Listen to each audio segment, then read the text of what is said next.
ಪ್ರಯಾಗ್ರಾಜ್ ತ್ರಿವೇಣಿ ಸಂಗಮದಲ್ಲಿ ಪುಣ್ಯ ಸ್ನಾನ ಮಾಡಿದ ಬಿಜೆಪಿ ರಾಜ್ಯ ಕಾರ್ಯದರ್ಶಿ ಆರ್.ಎನ್. ಹನುಮಂತಪ್ಪ.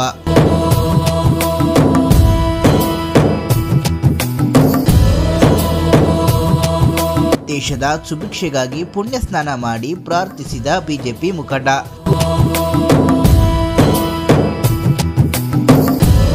ಉತ್ತರ ಪ್ರದೇಶದ ಪ್ರಯಾಗ್ರಾಜ್ನಲ್ಲಿ ನಡೆಯುತ್ತಿರುವ ಮಹಾ ಕುಂಭಮೇಳದ ತ್ರಿವೇಣಿ ಸಂಗಮದಲ್ಲಿ ಬಿಜೆಪಿ ರಾಜ್ಯ ಕಾರ್ಯದರ್ಶಿ ಆರ್.ಎನ್. ಹನುಮಂತಪ್ಪರವರು ಪುಣ್ಯ ಸ್ನಾನ ಮಾಡಿ ಭಾರತ ದೇಶದ ಸುಭಿಕ್ಷೆಗಾಗಿ ಪ್ರಾರ್ಥನೆ ಸಲ್ಲಿಸಿದರು. ಈ ವೇಳೆ ಮಾತನಾಡಿರುವ ಅವರು, ಉತ್ತರ ಪ್ರದೇಶದ ಪ್ರಯಾಗ್ರಾಜ್ನ ಗಂಗಾ, ಯಮುನಾ, ಸರಸ್ವತಿ ನದಿಗಳ ತ್ರಿವೇಣಿ ಸಂಗಮದಲ್ಲಿ ನೀರು ತುಂಬಾ ಪರಿಶುದ್ಧವಾಗಿದೆ. ಕುಂಭಮೇಳ ಸ್ನಾನಕ್ಕಾಗಿ ಯೋಗಿ ಸರ್ಕಾರವು ಸಕಲ ಸೌಲಭ್ಯಗಳನ್ನು ಕಲ್ಪಿಸಿಕೊಟ್ಟಿದೆ. ಈಗಾಗಲೇ 60 ಕೋಟಿ ಭಕ್ತರು ಪುಣ್ಯ ಸ್ನಾನವನ್ನ ಮಾಡಿದ್ದಾರೆ. ಭಕ್ತರ ಸಂಖ್ಯೆ ಎಷ್ಟೇ ಹೆಚ್ಚಾದರೂ ಯಾವುದೇ ಸಮಸ್ಯೆ ಆಗುವುದಿಲ್ಲ. ಆ ಮಟ್ಟಿಗೆ ಉತ್ತಮ ವ್ಯವಸ್ಥೆಯನ್ನ ಕಲ್ಪಿಸಲಾಗಿದೆ. ಇನ್ನು ಇದೇ ಫೆಬ್ರವರಿ 26ರವರೆಗೂ ಅವಕಾಶವಿದ್ದು ಭಕ್ತಾದಿಗಳು ಯಾವುದೇ ಆತಂಕವಿಲ್ಲದೆ ಪ್ರಯಾಗ್ರಾಜ್ಗೆ ಆಗಮಿಸಿ ಪುಣ್ಯ ಸ್ನಾನ ಮಾಡುವ ಮೂಲಕ ಪುನೀತರಾಗಬೇಕು ಎಂದು ಕರೆ ನೀಡಿದರು. ಇನ್ನು 144 ವರ್ಷಗಳಿಗೊಮ್ಮೆ ನಡೆಯುವ ಈ ಮಹಾಕುಂಭ ಮೇಳಕ್ಕೆ ಇಂತಹ ಅದ್ಭುತವಾದ ವ್ಯವಸ್ಥೆಯನ್ನ ಕಲ್ಪಿಸಿಕೊಟ್ಟಿರುವ ಉತ್ತರ ಪ್ರದೇಶದ ಮುಖ್ಯಮಂತ್ರಿಗಳು ಯೋಗಿ ಆದಿತ್ಯನಾಥ್ ಹಾಗೂ ಹೆಮ್ಮೆಯ ಪ್ರಧಾನಿಗಳಾದ ನರೇಂದ್ರ ಮೋದಿಜಿರವರಿಗೆ ಕೃತಜ್ಞತೆಗಳನ್ನು ಸಲ್ಲಿಸಿದರು.